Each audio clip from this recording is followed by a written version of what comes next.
Hi, അസ്സലാമലൈക്കും. നമുക്കിന്നൊരു മീൻ മുളക് കറി ഉണ്ടാക്കിയാലോ? ഇതെല്ലാവർക്കും അറിയാം, എന്നാലും ഞാനെങ്ങനെ ഉണ്ടാക്കുന്നത് നമുക്ക് നോക്കാം.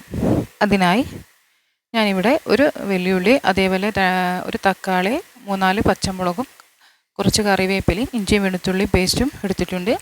പിന്നെ മസാലയ്ക്ക് വേണ്ടിയിട്ട് ഒരു 2 ടീസ്പൂൺ മുളകിൻ്റെ പൊടി, 1 ടീസ്പൂൺ മല്ലിപ്പൊടി, ഒരു 1/2 ടീസ്പൂൺ കുരുമുളകും, ഒരു 1/4 ടീസ്പൂൺ മഞ്ഞൾപ്പൊടി എടുത്തു വെച്ചിട്ടുണ്ട്. ഇനി നമുക്ക് ഒരു ചട്ടി അടുപ്പത്ത് വെച്ച് അതിലേക്ക് 1 ടേബിൾ സ്പൂൺ വെളിച്ചെണ്ണ ചേർത്ത് കൊടുക്കുക. എണ്ണ ഒന്ന് ചൂടായി വന്നാൽ അതിലേക്ക് നമ്മൾ നേരത്തെ കട്ട് ചെയ്ത സവാള ചേർത്ത് കൊടുക്കാം. ഇനി ഇതൊന്ന് നല്ലോണം മിക്സ് ചെയ്യുക. പിന്നെ അതിലേക്ക് 3-4 പച്ചമുളകും കൂടി ചേർത്ത് കൊടുക്കാം. ഇനി ഇതൊന്ന് നല്ലോണം വാടി വരണ്ടിയിട്ട് അതിലേക്ക് ഒരു 1/4 ടീസ്പൂൺ ഉപ്പ് ചേർത്ത് കൊടുക്കുക.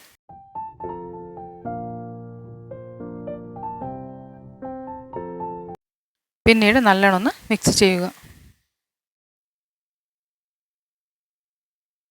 ഉള്ളി ഒന്ന് നല്ലോണം വെന്ത് വന്നാൽ അതിലേക്ക് തക്കാളി ചേർത്ത് കൊടുക്കുക.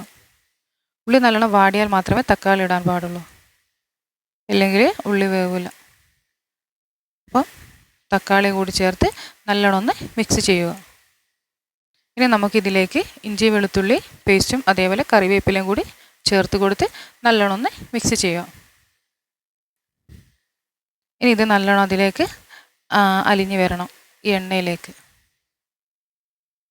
ഇനി നമുക്കിതിലേക്ക് മസാല ചേർത്ത് കൊടുക്കാം. അതിനായി ഞാനിവിടെ മുളകിൻ്റെ പൊടി, മല്ലിപ്പൊടി, കുരുമുളകിൻ്റെ പൊടി, അതേപോലെ മഞ്ഞൾപ്പൊടി എടുത്തിട്ടുണ്ട്. അത് നമുക്കിതിലേക്ക് ചേർത്ത് കൊടുക്കാം. എന്നിട്ട് ഇതിൻ്റെ പച്ചമണം മാറുന്നത് വരെ നല്ലോണം മിക്സ് ചെയ്തെടുക്കുക. എല്ലാം ഈ എണ്ണയിലേക്ക് നല്ലോണം അലിഞ്ഞു വരണം. ഇനി നമുക്ക് കുറച്ച് പുളിവെള്ളം ചേർത്ത് കൊടുക്കുക. എന്നിട്ട് ഒന്നും കൂടി നല്ലോണം മിക്സ് ചെയ്യുക. ഇപ്പോൾ കുറച്ച് കട്ടിയുണ്ടല്ലോ, അപ്പോൾ അതിലേക്ക് 1 ഗ്ലാസ് വെള്ളം കൂടി ഞാൻ ചേർത്ത് കൊടുക്കുന്നുണ്ട്.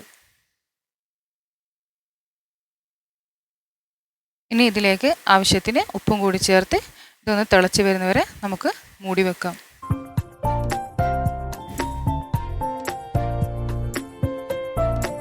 അപ്പോൾ എല്ലാവരും ചാനൽ ഒന്ന് സബ്സ്ക്രൈബ് ചെയ്യുക, ലൈക്ക് ചെയ്യുക, ഷെയർ ചെയ്യുക.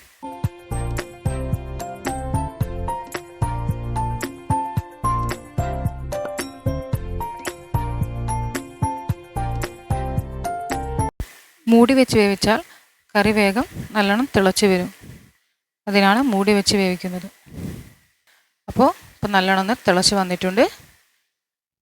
ഇനി ഇതിലേക്ക് നമുക്ക് മീനിട്ട് കൊടുക്കാം. ഞാനിവിടെ മത്തിയാണ് എടുത്തിട്ടുള്ളത്, അത് ഞാൻ ഇതിലേക്ക് ഇട്ട് കൊടുത്തിട്ടുണ്ട്. ഇനി ഇത് നല്ലോണം ഇളക്കി കൊടുക്കുക. ഇനി നല്ലോണം തിളച്ച് വരുന്നവരെ വേവിക്കാം. തീയൊന്ന് കുറച്ച് വെച്ചിട്ട് വേണം വേവിക്കാൻ. ഇനി ഇതിലേക്ക് നമുക്ക് കുറച്ച് ഉലുവപ്പൊടി ചേർത്ത് കൊടുക്കാം. ഞാനിവിടെ ഉലുവപ്പൊടി വറുത്ത് പൊടിച്ച് വെച്ചതാണ്. അപ്പോൾ അതും കൂടി നമുക്കൊന്ന് ചേർത്ത് കൊടുത്ത് ഒന്ന് തിളപ്പിച്ചെടുക്കാം. അപ്പം നല്ലൊരു ടേസ്റ്റി മീൻകറി ഇവിടെ റെഡി ആയിട്ടുണ്ട്. അപ്പോൾ ഇതെല്ലാവരും ഒന്ന് ട്രൈ ചെയ്ത് നോക്കണം. Okay, thank you.